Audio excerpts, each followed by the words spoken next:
He was a quiet village teacher named Saloth Sar, until he decided that Cambodia should be wiped clean of its past. In 1975, Pol Pot promised to build a paradise, but delivered year zero. A nation forced to start again, at the cost of nearly 2 million lives. How did the mind of a failed student become the architect of erasure? The answers begin with the birth of a monster. Saloth. Sar was born in 1925 beside the slow-moving river of Prek Spove in Kompong Tom province. His family's wooden house stood in the shadow of Wat Kompong Tom, the local Buddhist temple. In the early mornings, the village stirred to the sound of monks chanting and the steady rhythm of hand tools in the fields. Rice paddies stretched toward the horizon, broken only by palm trees and the smoke of cooking fires. Here, life moved according to the seasons and the teachings of the temple. As a boy, Saloth Sar joined other children in the temple school, learning to read from palm leaf manuscripts and recite Buddhist prayers. The monks taught respect, obedience, and self-control. Discipline was gentle but absolute. A child who misbehaved was corrected with a sharp word or a silent glance. The rules were clear, and the village watched over its own. Family was everything, but the community came first. His father, a landowner of modest means, expected hard work and humility. The family's days revolved around planting, tending, and harvesting rice. Evenings were spent by the oil lamp, with elders telling stories of kings and spirits, and the younger ones listening in silence. There was little room for questioning or complaint. The village prized order above all else. Everyone knew their place, and tradition held the community together. Saloth Sar absorbed these lessons. He learned to bow his head, to hide his feelings, to follow the rules without question. The monk's teachings about suffering and detachment shaped his sense of right and wrong. In this world, purity meant simplicity, and virtue was measured by how well you served the group. The memory of these quiet fields and strict routines would stay with him long after he left Kompong Tom. Years later, the discipline of the village would return, transformed into something far more rigid and unforgiving. In the autumn of 1949, Saloth Sar arrived in Paris with a government scholarship and a suitcase of expectations. The city was alive with politics and possibility, but for a young Cambodian from the rice fields, it was also a place of cold apartments and sharper disappointments. The lecture halls of the École d'Ingénieurs were filled with students who moved easily through equations and foreign tongues. Sar struggled. He failed his technical exams once, then again, then a third time. Letters home grew sparse. He confided little about his grades, but the records in Paris and Phnom Penh would later show the truth. 3 years of academic failure and a scholarship lost. Even as the doors of academia closed, another world opened. In smoky cafes and cramped student rooms, Sar found the Cercle Marxiste, a secretive circle of Cambodian students who debated revolution over cheap wine and mimeographed pamphlets. Among them were Ieng Sari, Ho Yuan, and Keo Sam Phan, names that would one day echo through Cambodia's darkest years. The group read Marx, Lenin, and Stalin. But it was Mao's vision of the peasant as the heart of revolution that struck the deepest chord. Minutes from their meetings, preserved in old notebooks, capture the mood. The city as a den of corruption, the countryside as a wellspring of purity. They dreamed of a Cambodia cleansed of colonial rot, rebuilt from the soil up. The humiliation of failure hardened Sar's resolve. He grew quiet, intense, drawn to the idea that history could be made new by force of will. Friends remembered how he would sit through long discussions, silent until the end, then offer a single, uncompromising opinion. He spoke of starting over, of smashing what was broken and beginning again. The group's doctrine took shape in these Paris rooms, collective over individual, discipline over doubt, the necessity of sacrifice. By the time Sarr left France in 1953, the ideals of the Cercle Marxiste had become his own. The teacher who returned to Cambodia was no longer a student, but a believer. In 1953, Saloth Sarr returned to Phnom Penh, no longer a student, but a teacher.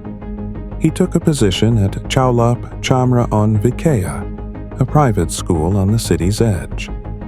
Colleagues remembered him as polite but distant, his presence in the staff room marked by silence and careful observation.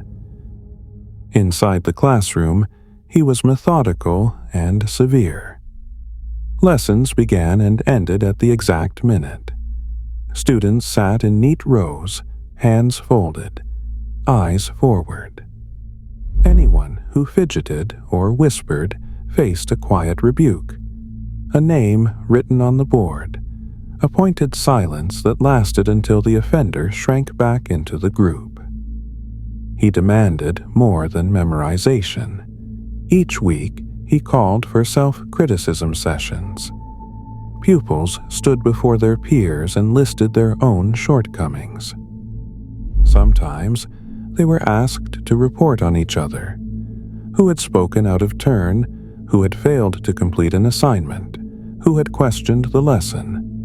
The exercise was meant to teach humility and discipline, but it bred suspicion. Students learned to watch one another, to guard their words, to confess faults they had not committed just to avoid standing out. The system rewarded those who blended in. Praise was rare, but so was open anger. Instead, there was a constant pressure to conform.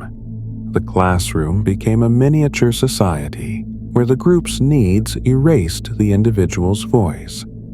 Sarr's rules were absolute, but he enforced them with a calm that unsettled even the other teachers. Some described him as gentle, others as cold. No one remembered a single outburst, but everyone remembered the feeling that nothing escaped his notice. This quiet authority extended beyond lessons. He organized after-school meetings, urging students to reflect on their behavior and the value of collective harmony. Those who resisted were isolated, sometimes barred from group activities. Over time, the children learned to police themselves. Order was maintained not by fear of punishment, but by fear of standing alone. Former students would later recall the sense of being watched, the pressure to confess, the relief of disappearing into the crowd. These methods, self-criticism, peer surveillance, enforced conformity, would become the blueprint for a much larger experiment. In these classrooms, the seeds of mass control were already taking root. On the morning of April 17th, 1975, Phnom Penh woke to the sound of gunfire and distant shouts. Khmer Rouge soldiers dressed in black with red scarves moved through the streets in tight formation. By mid-morning, their voices echoed from loudspeakers and bullhorns. "Leave Phnom Penh immediately. The Americans will bomb the city." The order came with no warning. No one was exempt. Hospitals, schools, and homes emptied at gunpoint. Nurses wheeled patients on beds and mats into the sun. Families grabbed what they could carry: bundles of clothes, a pot of rice, a crying child. The city's main roads filled with people, a river of bodies stretching for miles. At checkpoints, cadres with rifles funneled the crowds toward the outskirts. Some said it would last 3 days, just until the danger had passed. But the instructions were absolute. Anyone who hesitated, argued, or tried to turn back was beaten or shot. Foreigners retreated behind embassy gates, watching as Cambodians, young and old, monks and merchants, the sick and the strong, were swept away. By noon, the sun blazed down on a city in chaos. Orphanages and hospitals stood empty, their records scattered and medicine abandoned. Survivors remember the confusion and fear. The press of sweating bodies, the crack of gunfire, the shrill commands of young soldiers who barely looked older than the children they herded. Some collapsed on the roadside, too weak to go on. Others clung to each other, searching the crowd for lost relatives, hoping for a familiar face. As afternoon wore on, the city's landmarks faded behind a haze of dust and exhaustion. Phnom Penh, once alive with markets, music, and traffic, became a ghost city. The only sounds were the shuffle of feet, the wails of infants, and the relentless orders of Angkar, the organization. By nightfall, more than 2 million people had vanished into the countryside. The city's lights went dark. The silence was broken only by the distant barking of dogs and the occasional gunshot. One survivor would later recall, "By sundown, the city had become a ghost. Those who could walk had vanished into the countryside, leaving only the sick and dying behind." The promise was that everyone would return in a few days, but for most, there would be no homecoming. The Exodus was the beginning of Year Zero, a forced march into the unknown, and the first step in Pol Pot's plan to erase the old Cambodia and build a new world from the ground up. Money disappeared overnight.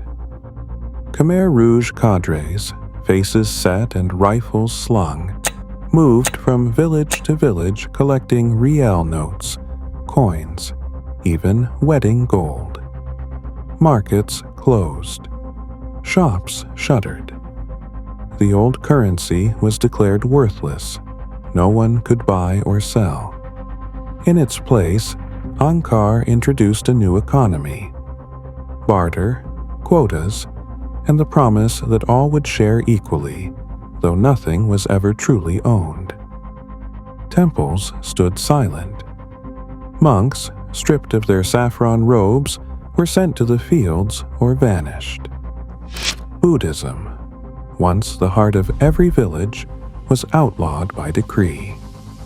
Statues of the Buddha were toppled, manuscripts burned, and chanting replaced by revolutionary slogans. The Khmer Rouge called religion a poison, a relic of the old world. Public worship was banned. Even private prayer became a risk. Those caught lighting incense or whispering blessings faced interrogation, or worse. Families found themselves split among new collectives. Each group, usually a dozen or more households, was overseen by a collective chief, often a young cadre with little education but absolute loyalty to Angkar. These chiefs enforced the rules, tracked every movement, and reported any sign of dissent. They answered to district committees, who in turn answered to the invisible organization. daily life was reduced to a schedule and a set of targets. Communal kitchens replaced family meals. The morning bell summoned everyone for work assignments: rice planting, canal digging, construction. Each person had a quota, measured in baskets of rice or meters of earth. Failure to meet the target was labeled sabotage. The collective chief kept meticulous records, marking down who was sick, who was slow, who asked too many questions. Children were separated from parents and placed in their own labor groups. They learned to chant slogans: "Angkar is more important than mother and father." Some were given red scarves and told to watch the adults, to report any forbidden words or suspicious behavior.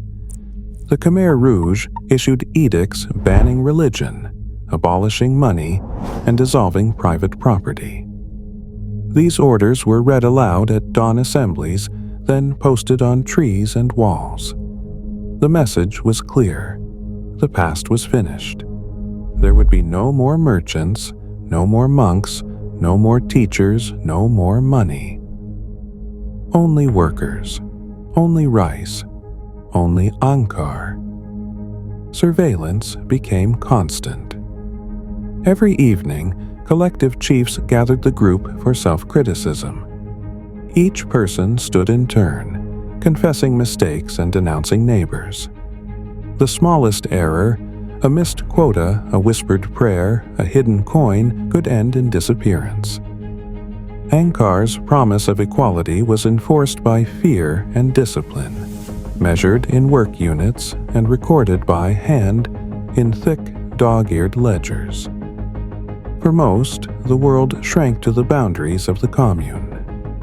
The old Cambodia, its markets, temples, and family ties, was erased by decree, replaced with a system where every action, every word, was watched and weighed. Under the collective chief's eye, life became a test of loyalty, labor, and silence.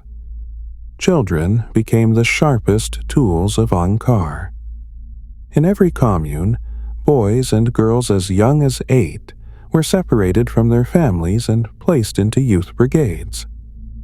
They wore red scarves and black shirts, chanting slogans at dawn. Angkar is more important than mother and father. The old world of family and tradition was stripped away, replaced by the discipline of the collective and the constant gaze of the organization. Education, once the pride of Cambodian villages, was dismantled brick by brick. Schoolhouses stood empty, their windows smashed. Wooden desks were burned as firewood. Chalkboards became signboards for revolutionary slogans.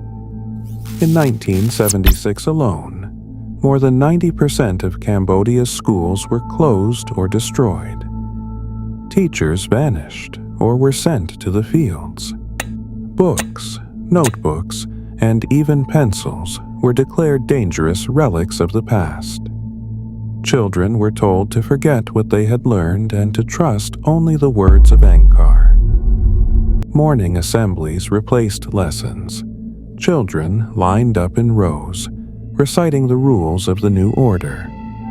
Every infraction, a whispered question, a missing tool, a moment of fatigue, was reported to the collective chief. Some children were given authority over adults. Teenage cadres, barely old enough to shave, carried rifles and barked orders. They enforced discipline with shouts, blows, or the threat of punishment. In some villages, it was a child who decided who ate, who worked, and who disappeared. The organization demanded absolute loyalty. Children's labor groups worked from sunrise to sunset, planting rice, digging canals, or hauling stones. The day ended with group criticism sessions. Each child was expected to confess mistakes, denounce others, and repeat the slogans.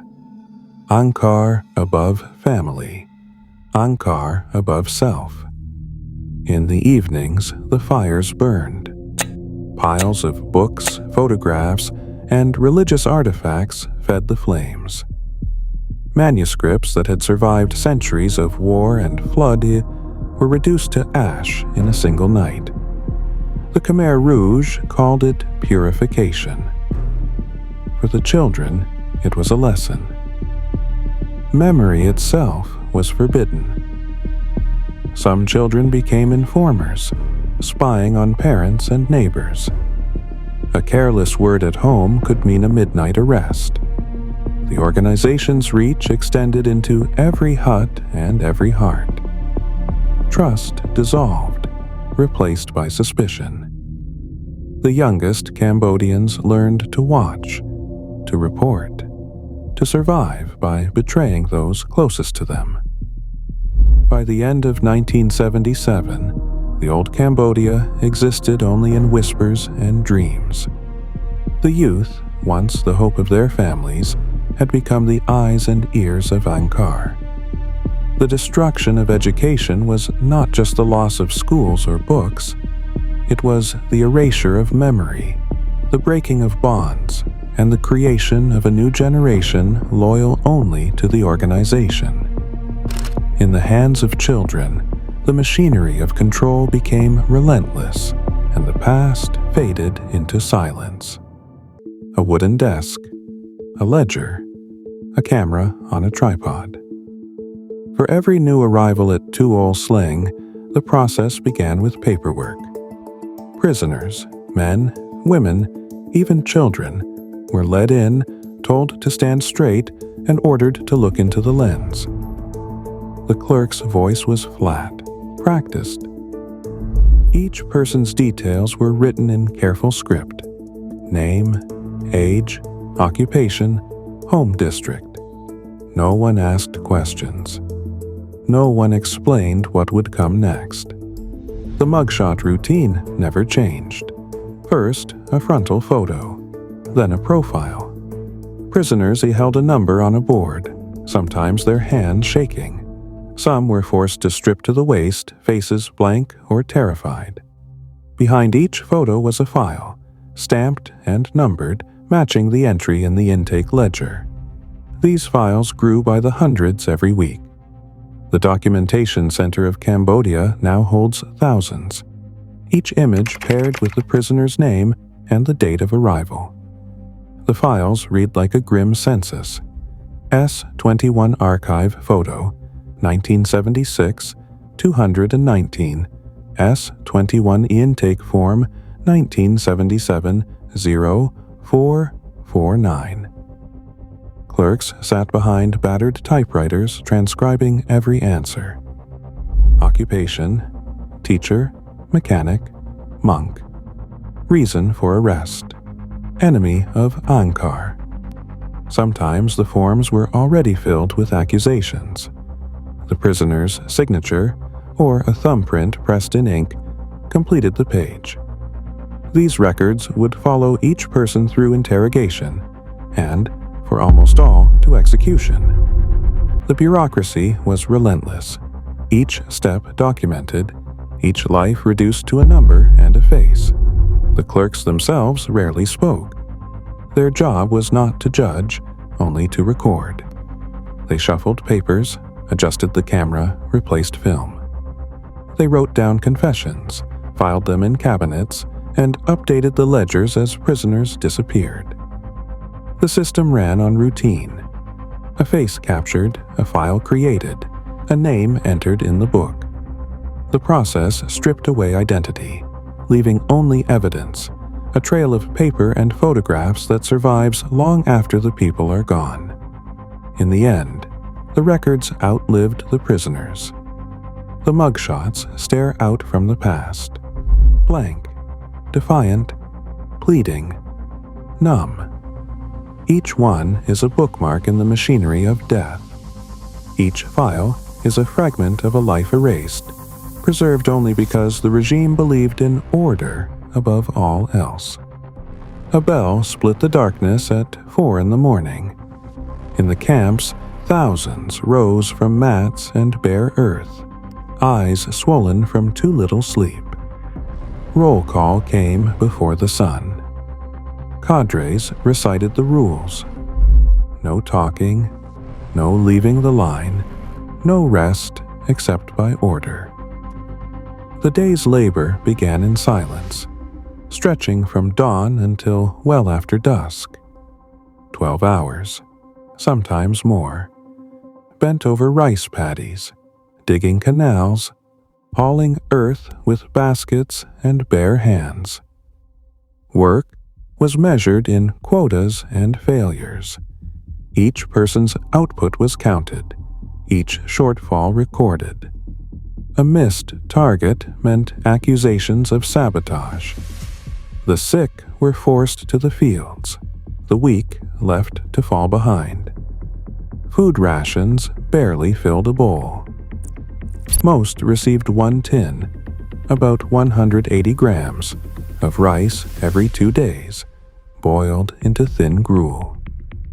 Sometimes a few leaves or a scrap of fish floated in the broth.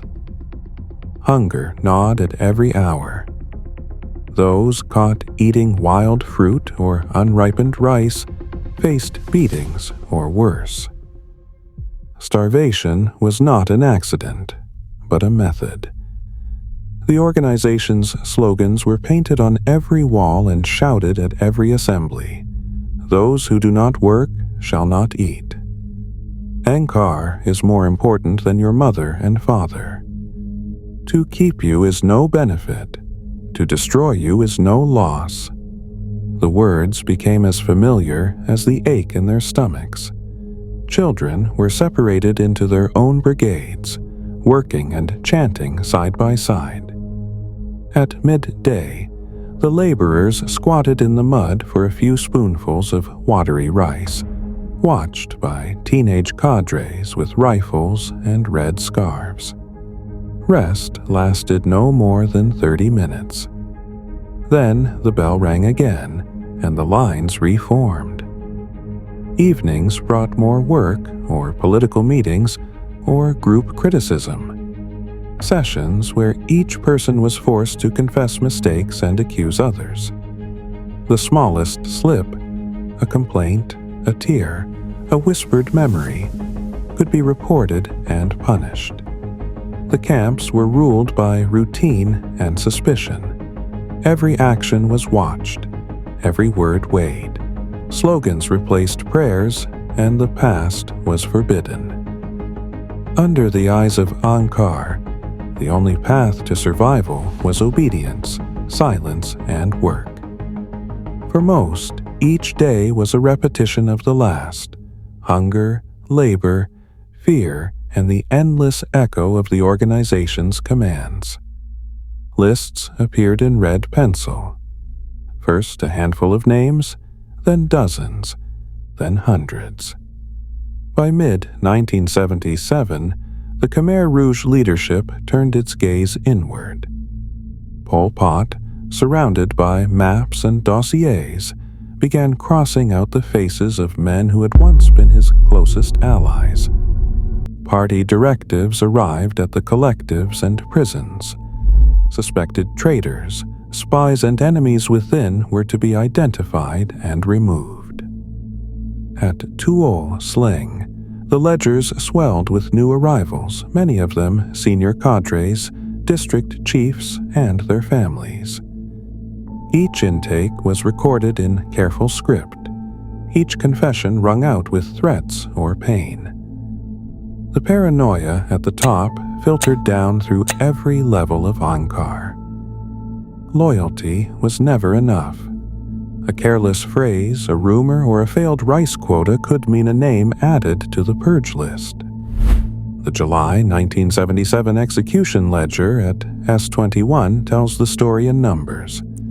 On a single day, more than 300 prisoners were processed. Names logged, mugshots taken, confessions signed, and sentences carried out before nightfall.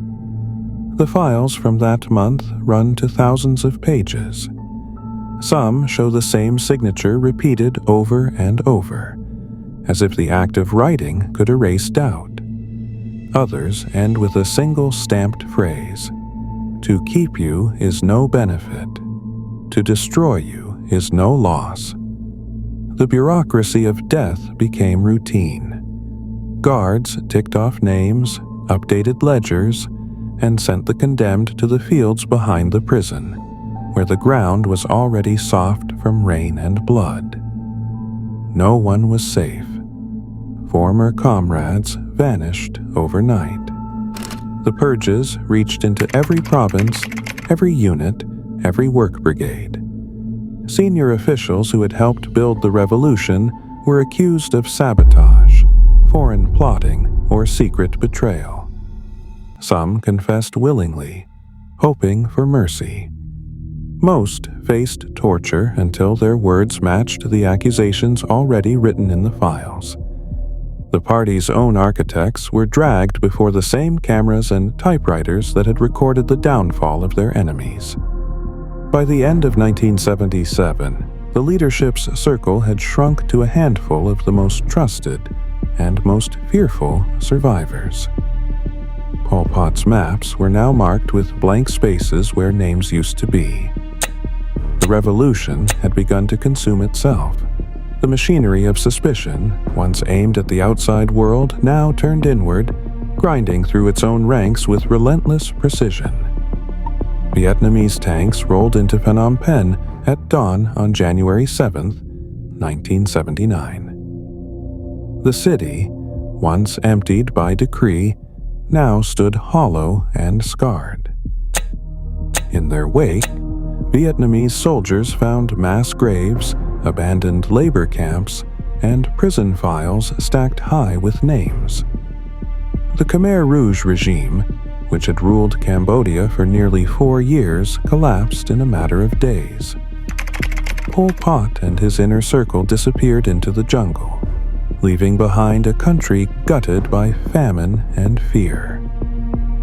As news of the invasion spread, the world's attention shifted from the fields of Cambodia to the marble halls of the United Nations. In New York, delegates faced a question that cut through the usual protocol. Who now spoke for Cambodia? The Vietnamese-backed People's Republic of Cambodia claimed the seat, presenting evidence of genocide and mass murder.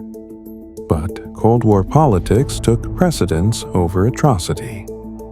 The United States, China, and several Western allies refused to recognize the new government, arguing that Vietnam's occupation violated international law. Instead, they supported the remnants of the Khmer Rouge, giving Pol Pot's exiled cadres a voice at the UN General Assembly. The vote became a yearly ritual. In 1970, the General Assembly rejected the Vietnamese-backed credentials by a wide margin. The Khmer Rouge, under the banner of Democratic Kampuchea, kept Cambodia's seat by a tally of 71 to 35. Year after year, the same debate played out. Stacks of evidence, survivor testimony, and photographs of skulls weighed against the calculus of alliances. For more than a decade, Pol Pot's envoys sat in the chamber, their regime's flag on the desk, while survivors rebuilt their lives in ruined villages. The world's most powerful nations, divided by ideology, left Cambodia suspended between justice and geopolitics. Pol Pot spent his last years deep in the forests along the Thai border, his world shrinking to a handful of loyal guards and a radio tuned to foreign news. After decades of evasion, his own movement turned against him.